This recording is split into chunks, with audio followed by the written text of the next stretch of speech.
Você falou de pautas, né, que a gente conseguiu avançar para as pautas. A gente tem agora novas pautas prioritárias. Que pautas são essas, Thiago? Primeiro, o fim da exigência de renovação do PQO e da licença de assessor de investimentos e a PEC educacional. Deixar uma coisa bem clara aqui para todo mundo, para você também, Thiago. O Wise Lives, ele não é contra a educação. A gente é a favor da educação, é claro que a gente é a favor da educação. Que profissional que quer crescer na vida não é a favor da educação, né? Meu avô era médico e faleceu já faz alguns anos, e agora, recentemente, minha avó, infelizmente, faleceu com mais de 90 anos, viveu bastante feliz, deixou um monte de neto. Teve a glória, isso é muito legal, de falecer sem enterrar nenhum neto, nenhum filho, nenhum enteado, isso é muito legal. Mas é por isso que eu estou falando isso, porque toda vez que eu falo da minha avó, eu me emociono, eu gostava muito dela, gosto muito dela. Mas eu lembro que minha avó faleceu e o pessoal foi lá para desfazer a biblioteca do meu avô, que era médico, né? E meu avô tinha uma biblioteca muito grande. E todas as doenças que tinha nos livros dele, Maria matava, né? Hoje em dia, não é mais. Então, o médico que não se atualiza, fica para trás. Um dentista que não se atualiza, fica para trás. Qualquer um que não estuda, fica para trás, né? Mas o que nos incomoda muito é a obrigação de fazer cursos, de fazer pontos, etc. e tal, que isso a nossa profissão tem. Nossa profissão só viu. Eu lembro quando eu estava lá no Congresso debatendo sobre isso, eu falei, só existem duas profissões que o cara tem que se atualizar ou se recertificar a cada 5 anos, né? No caso, nossa 5, no caso de vocês são 4, que são os políticos, né? A cada 4 anos você precisa se renovar a sua certificação. Senador são 8. Mas, poxa, é diferente, né? O deputado, o senador. Agora, a gente não. Eu não conheço outra profissão no qual o cara se habilita, faz a prova e precisa se recertificar a cada 5 anos. Isso, nossa visão, está errada, essa obrigação. Óbvio que a gente acha importante o cara se recertificar, o cara estudar, o cara se atualizar, mas a obrigação de se recertificar a cada 5 anos a gente acha meio pesado. Que o cara que trabalha como assessor, né, Alfredo? Cara, é impossível ele não estar se atualizando, porque o mercado é tão dinâmico, todo dia você tem um acontecimento, todo dia tem uma situação onde você tem de explicar, todo dia tem um fato que às vezes você não conhecia, mas dada essa matéria você precisa se aprofundar nela para explicar para o teu cliente. Vamos pegar um exemplo bastante emblemático aqui, né? Quantos assessores passaram por algo parecido com o que nós passamos aí com Americanas no dia 20 de janeiro? Acho que poucos ou nenhum. Putz, o que os assessores tiveram que fazer? Tiveram que se debruçar sobre esse assunto para aprender, para se especializar, para entender mais. Não sei analisar balanço. O que eu quero dizer com isso, desculpa eu ter te cortado, mas o fato é que você só é um bom assessor, uma boa assessora, se você estiver conectado com o assunto diariamente. E o próprio assunto diariamente requer que você esteja sempre estudando, né? Perfeito, Thiago. Qualquer profissional tem que se atualizar. Qualquer profissional de qualquer área. Se ele quer estar no topo, se ele quer crescer, se ele quer progredir na carreira, ele precisa se atualizar. Isso é vital em qualquer profissão, e não é diferente da profissão de investimentos. O cliente, ele não é obrigado a ter um assessor de investimentos para investir. Não custa nada para ele, né? Aliás, é o próximo item aí, desmentir a falácia que o assessor de investimentos onera o cliente. Não custa nada para o cliente ter um assessor de investimentos, mas também não custa nada para ele deixar de ter. Ligar na corretora, mandar uma cartinha, algumas até online, e clica lá e diz ó, esse assessor de investimentos não vai me atender mais, não vai ver minha posição mais, e ponto final. Né? Então, por isso que o assessor de investimentos tem que agregar algum valor para o cliente. E agregar o valor para o cliente é agregar conhecimento.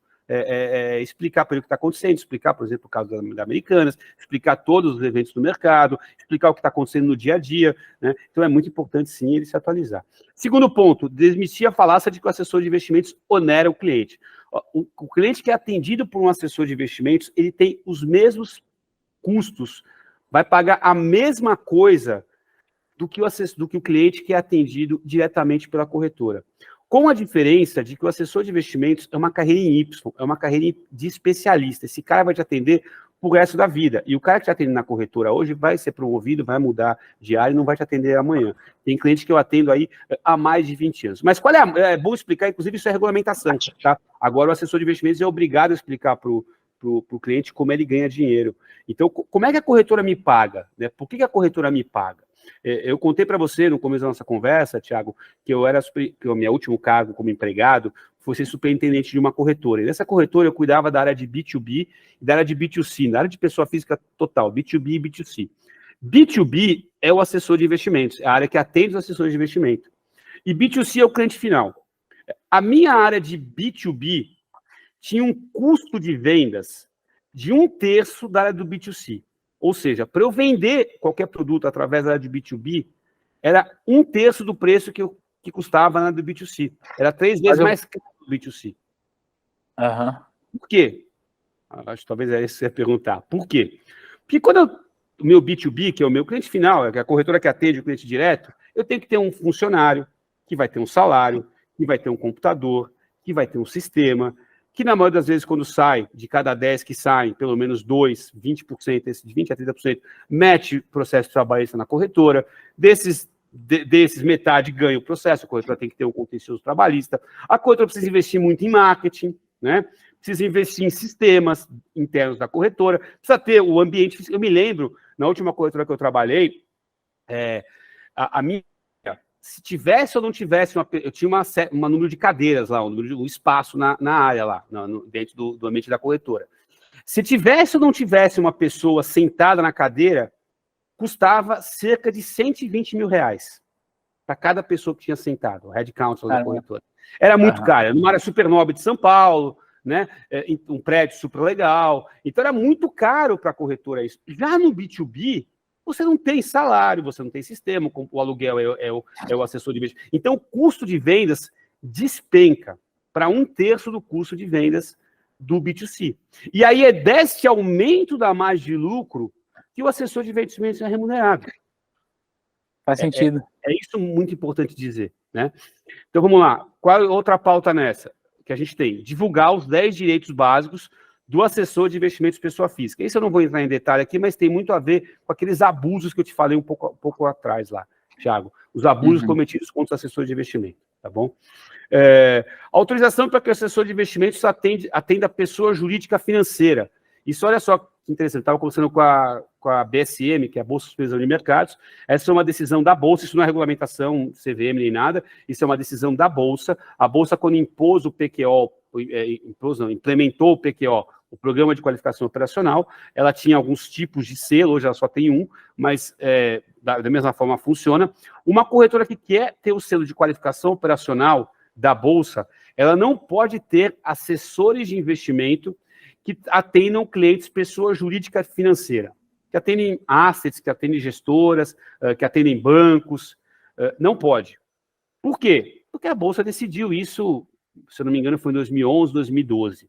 E eu conversando com a BSM sobre esse assunto, perguntei por quê, a BSM já passou um tempão, né, já é outra turma que está lá, não sabe dizer por quê, e muito me pareceu que isso foi colocado goela abaixo dos assessores de investimento, não existia um grupo organizado de assessores de investimentos na época, isso passou sem nenhum questionamento. A gente está debatendo para que o assessor de investimentos possa voltar a atender pessoa jurídica financeira. Desculpa. Permitir que o assessor de investimentos distribua corretoras internacionais. Hoje, o assessor de investimentos ele pode sim distribuir corretoras internacionais, desde que tenha uma corretora local no meio do caminho, né? Mas isso nos parece muito incoerente, porque qualquer corretora internacional pode vir aqui no Brasil e atender os clientes diretamente, sem um assessor de investimentos, mas o assessor de investimentos ele não pode fazer um acordo com a corretora internacional diretamente, sem ter uma corretora local, né? Então, a gente está debatendo essa pauta aí junto com a CVM. E o último ponto, que é o mais ambicioso de todos, inclusive a gente quer contar com a colaboração da T2 Educação, é tornar a associação AIS Livres a certificadora, a credenciadora e a reguladora dos assessores de investimento. Hoje, o assessor de investimentos, Thiago, ele é credenciado, certificado dentro da ANCORD. A ANCORD é a Associação Nacional das Corretoras de Valores. É uma associação fantástica, que faz, inclusive, se publicamente dizer aqui, que o atendimento que a ANCORD dá para os assessores de investimento é muito bom. Qualquer assessor de investimento que tiver um problema, pode mandar e-mail, que é respondido no mesmo dia, no máximo 24 horas, pode ligar, que é atendido na hora, para uma área especializada de assessores de investimento dentro da ANCORD. Mas, gente, a ANCORD é a Associação Nacional das Corretoras de Valores, que tem os seus interesses, né? Essa palavra está cada vez mais na moda, conflito de interesses. Obviamente, existe um conflito de interesses entre os interesses dos assessores de investimento e os interesses das corretoras. E não me parece legítimo que a Associação das Corretoras de Valores seja a única credenciadora e a única certificadora dos assessores de investimento. Deveria ter a opção do AIS Livre ser. Por que o AIS Livre não é já? porque não é simples você criar uma certificadora e uma reguladora. A CVM tem lá toda a regulamentação de como criar uma certificadora e uma reguladora. A gente está estudando, existe um investimento que precisa ser feito, e a gente está trabalhando aí nesse sentido. Acho que é um projeto para um ano e pouco, a gente consegue levantar a certificadora. Beleza? Legal.